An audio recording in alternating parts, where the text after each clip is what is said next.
Bonjour à tous, bienvenue sur ma chaîne, bienvenue aux nouveaux abonnés. Je remercie les abonnés pour votre fidélité, vos likes et vos partages. Je vous retrouve aujourd'hui pour une nouvelle guidance pour les flammes jumelles à tout niveau de parcours. Nous verrons dans quelle énergie est le masculin sacré, puis dans quelle énergie est le féminin sacré, où en est le lien, quelles sont les choses à travailler ou à libérer pour avancer sur ce parcours de flammes jumelles et comment la relation va évoluer. Pour cela, je vais utiliser différents oracles et tarots. Vous retrouverez les références dans le descriptif de la vidéo. Allez, on commence. Donc, il s'agit d'une guidance générale. Ne prenez que ce qui résonne en vous. Pour une guidance personnalisée, vous pouvez me contacter. Mes coordonnées sont dans le descriptif de la vidéo. Allez, donc quelle énergie est le masculin sacré aujourd'hui ? Quelle carte représente le masculin sacré aujourd'hui? Le masculin sacré, c'est une énergie yang, une énergie d'action. Ça peut être un homme ou une femme.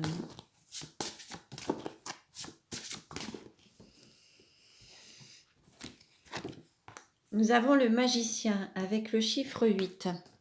Là, on a un masculin sacré qui est en train de renaître pour être en total accord avec son âme. Il y a eu la destruction peut-être de l'ego, la destruction des vieux schémas, des blessures peut-être du passé. En fait, là, il est en train de tout détruire, de se purifier pour renaître en accord avec son âme. Alors, quelle carte représente le féminin sacré? Le féminin sacré, c'est une énergie yin, une énergie d'accueil. Ça peut être un homme ou une femme également.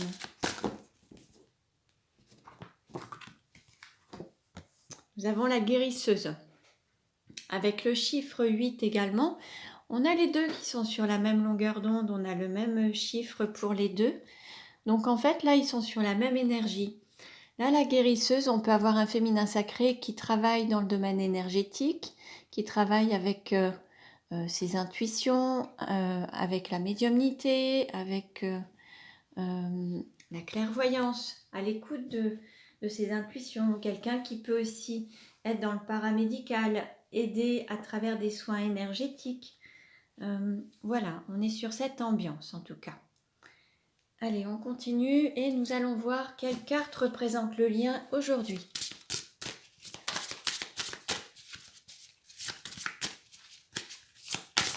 Oups. Alors là, celle-ci a sauté, les autres, voilà, on va prendre celle-ci. Ah bah c'est très beau. On a l'union.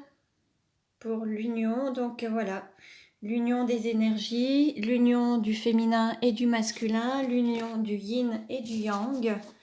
On est vraiment sur cette union des énergies, l'union intérieure de ce féminin et de ce masculin à l'intérieur de soi et à l'extérieur également.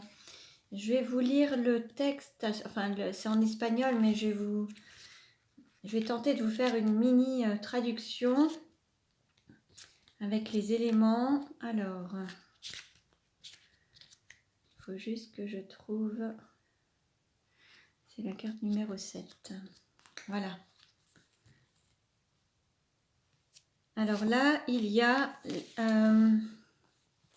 la réconciliation avec le féminin sacré, le pardon, l'union des cœurs et des sexes en fait.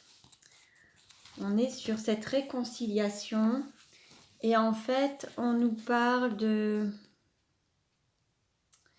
Oui, des sentiments du cœur et de les intégrer, de les incarner dans le corps avec joie et équilibre en fait. Là, il y a une magnifique connexion entre le cœur et le corps et la sexualité. Il y a cette harmonie dans cette union qui apporte une profonde sérénité intérieure, une paix intérieure et la joie et la renaissance également. Donc là, on a vraiment ces éléments qui sont totalement alignés. En fait, on a vraiment cet alignement à travers à la fois les chakras, à travers les énergies qui circulent. Très beau message. Alors, on va voir justement avec l'oracle des archanges, que veulent-ils nous dire? Quel est le message des archanges par rapport à cette union sacrée? Alors, on nous parle de créativité avec l'archange Jophiel. Et on nous dit, ne doutez pas, allez au fond de ce que vous désirez. Pourquoi le doute prend-il la place sur vos désirs? Créez, je suis là pour vous aider, vous guider. Bon, un très très beau message également.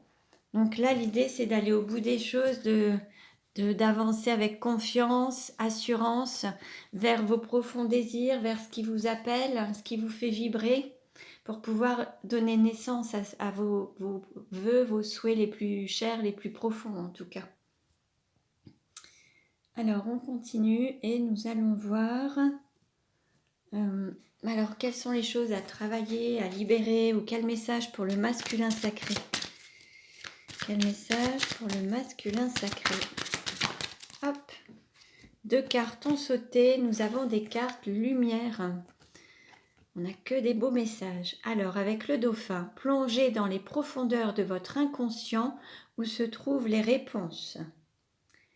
Et on a le vieux sage, des conditionnements sont à déprogrammer pour être vraiment vous-même.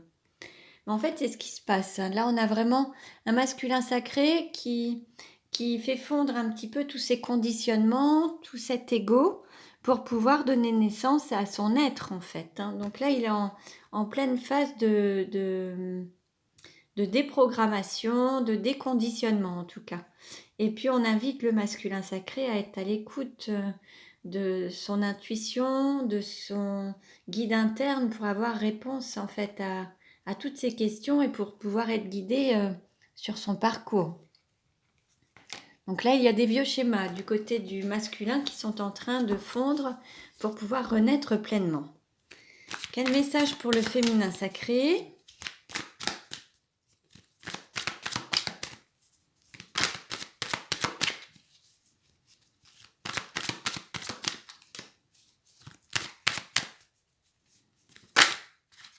Une carte s'est retournée.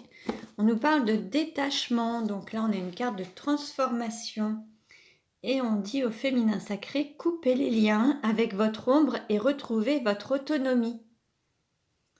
Donc là, on nous parle de prendre une sorte d'autonomie, de liberté, de libération, avec ces parts d'ombre, avec ce côté peut-être aussi un peu enchaînant. En fait, là, l'idée, c'est de se révéler pleinement et oser aller vers le changement.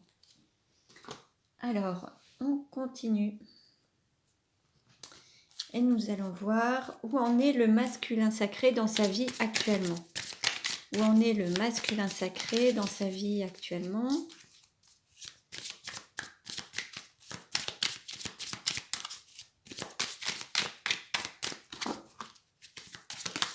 Hop. Alors, on a la reine de coupe. On nous parle d'une femme amoureuse, une épouse, une mère de famille. On peut avoir un masculin sacré qui soit une femme. Donc là, on peut avoir une femme d'énergie yang. C'est fort possible. En tout cas, je dirais que là, ça va concerner peut-être plus une femme, ou alors ça va être, voilà, ça peut être un homme aussi d'énergie yang, mais là, on nous parle d'une femme amoureuse, d'épouse ou de mère de famille. Je vais demander un complément.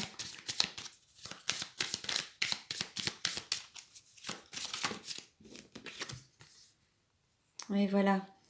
Et on a, voilà, il y a cette évolution, évoluer au niveau des idées, quitter une situation. Là, il y a une belle évolution par rapport au masculin sacré, qui a un autre point de vue, ou un nouveau point de vue en tout cas, qui sort des vieux schémas, qui quitte ses habitudes, les vieilles pensées, les choses qui n'ont plus lieu d'être. Il y a une évolution, une ouverture de conscience, une ouverture, un champ de vision plus large en fait, un potentiel plus large. Alors, où en est le féminin sacré dans sa vie actuellement?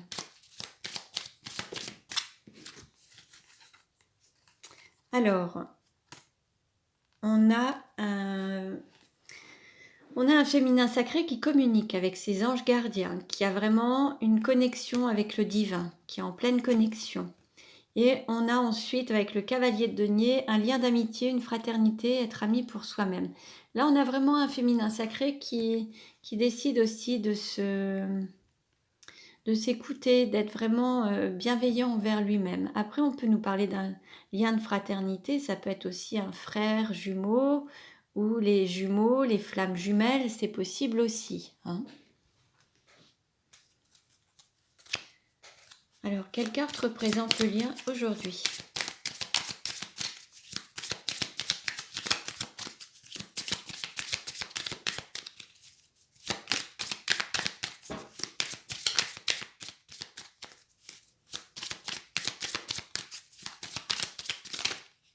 Non, là on a trop de cartes qui se sont retournées. Il y en a une surtout, on nous parle de femmes passionnées, de pouvoir, de créativité, de magnétisme. Il y a un fort pouvoir de séduction, il y a ce désir, il y a cette flamme qui est présente, hein, par rapport au lien. Il y a vraiment cette passion qui est là et vous vous attirez, il y a une grande attraction mutuelle, hein. Allez, on va prendre maintenant ces cartes. Alors,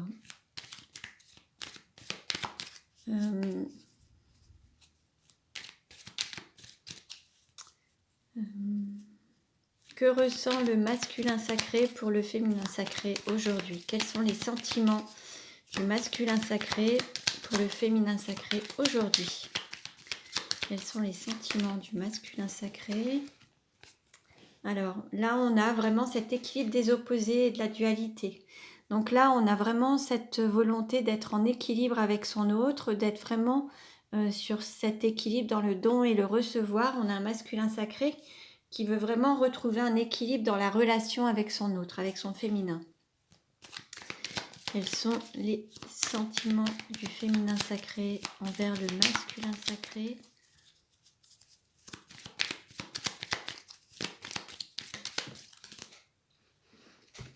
Et là, le féminin sacré, là, il y a vraiment cette volonté d'abondance, de donner peut-être énormément à son autre, d'être dans cette abondance. Après, on a aussi l'arbre de vie, la généalogie et l'hérédité. Alors, est-ce qu'on a un féminin sacré qui souhaite s'engager avec son autre, avoir une vie de famille, créer des descendants? Je vais demander un complément.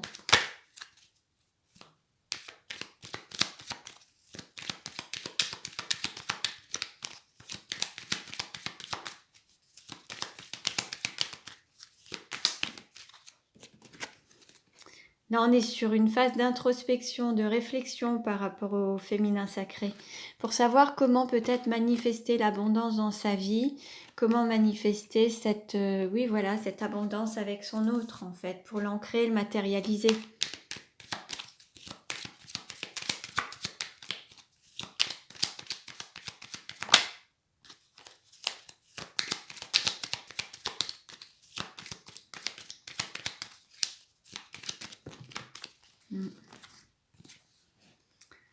Oui, là, on nous dit qu'il y a, voilà, il y a la volonté de prendre sa place, d'incarner le lien sur Terre. Et là, vous arrivez au bout du tunnel, vous vous ouvrez au changement. C'est la fin d'un cycle douloureux.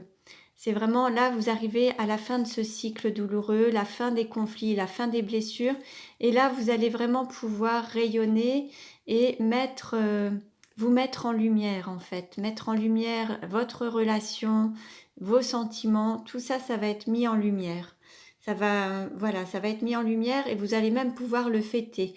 Alors, on a le feu d'artifice, c'est le 14 juillet. Peut-être que ce sera peut-être autour du 14 juillet. Ça peut être une indication. Bon, à prendre avec des pincettes, hein. Mais en tout cas, là, c'est la fin des problèmes, la fin des situations douloureuses, la fin des blessures pour pouvoir être délivré de tout ça et vous arrivez au bout du tunnel, là, pour pouvoir vraiment prendre place et manifester votre relation au grand jour en toute lumière, en fait, et rayonner votre relation. C'est vraiment très beau, hein. Allez, alors, on va voir maintenant comment ça va évoluer.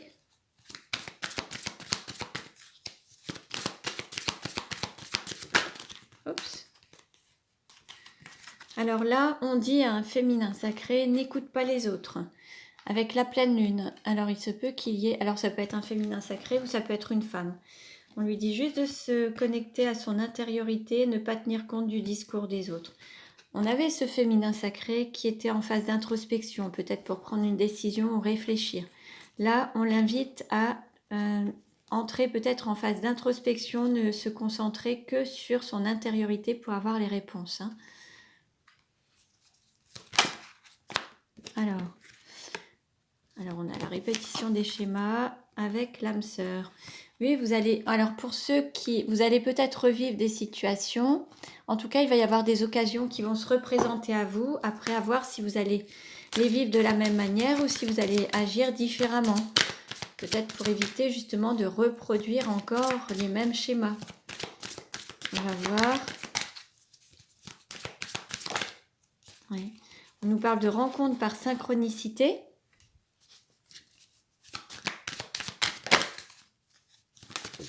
Hop. Et on nous parle de concrétisation des projets. Tout arrivera à point. On nous parle de ça pour le mois prochain. Cette rencontre aura peut-être lieu la semaine prochaine et la concrétisation des projets peut-être sur le mois prochain. Bon, il manquait une pièce au puzzle, mais ça avance en tout cas.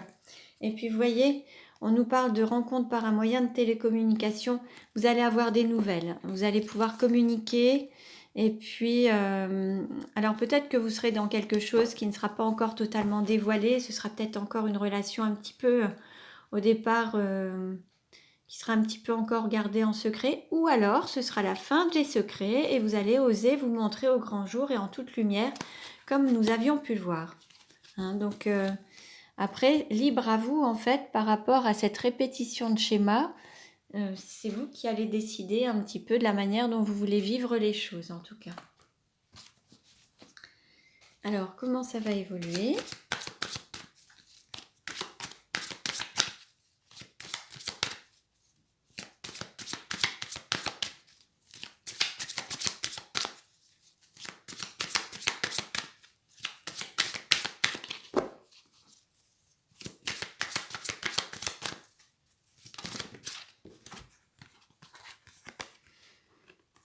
Là, en fait, vous allez vous retrouver peut-être autour d'un verre lors d'une sortie, un contexte assez festif peut-être. Et il va y avoir peut-être des questionnements, des remises en question par rapport à certaines situations ou certaines paroles, certains agissements, peut-être des doutes aussi.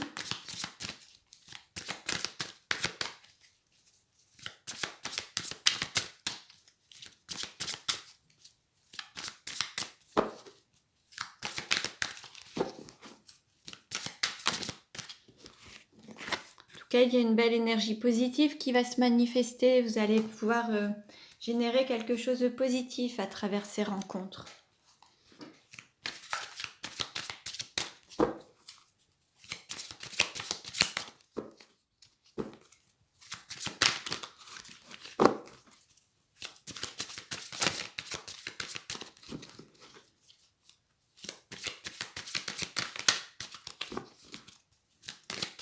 Alors, voilà. Et voyez, on vous parle encore d'union sacrée et karmique, en mettant justement le cœur, en fait le mental au service du cœur, le cœur au centre, en fait l'amour au centre. Et là, c'est un petit peu ça, c'est le fait de réfléchir à comment manifester cet amour, comment la concrétiser. Là, il y a peut-être un questionnement, une réflexion pour savoir mettre le mental au service du cœur et puis pour pouvoir justement avancer sur ce parcours et vous réunir. Alors, quelle carte représente la relation sur cet été? Quelle carte représente la relation sur cet été?